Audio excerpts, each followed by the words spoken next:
the site is called the Roman Baths, the whole site was much, much more than that, as we've seen.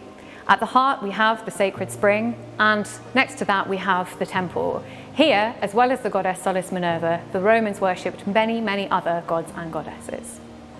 We don't just know about the gods that were worshipped here, we also know about the people who worshipped them. This is a tombstone of Gaius Calpurnius Receptus.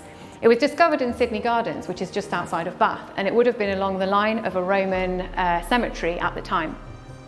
Now, the tombstone was set up by his wife, who obviously was very proud of his work, and it states that he was a priest who worked here in Bath, worshipping the goddess Sulis Minerva.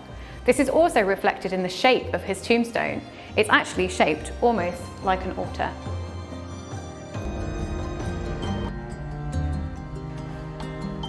So, welcome to the temple precinct.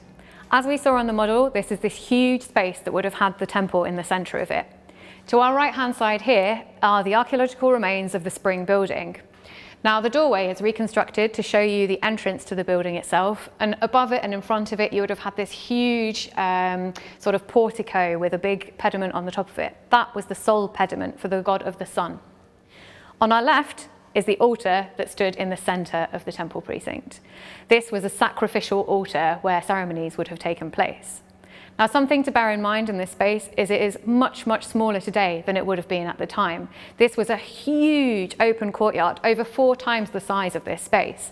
This altar would have stood in the centre of it, so imagine it stretching much, much further in that direction. On the other side of this altar is where the lunar pediment, the facade of the Four Seasons, that building would have been. So it's there mirroring the spring building. So if we go back to our images of the model, you've got the Roman bath complex, the bathing complex on the other side of this. You've got the spring building in the centre here. We're stood in the middle of this massive courtyard, and behind us is nothing less than the temple itself. All we have remaining today are the steps leading up to the temple, but behind us would have been this huge facade with that Gorgon's head pediment hanging above it at the end of this room here. This inscription here is a dedication to Lucius Marcus Memor. Now, this man was very, very important here in the temple.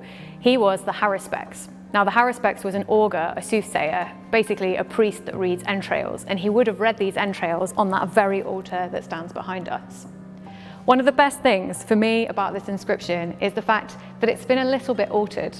So Lucius Marcus Memor's name is there, and underneath it is his profession, Haruspex. And normally that's represented by HAR. But here there's a little USP, a little USP added in. And we think that that might be because the Haruspex was almost unheard of in Roman Britain.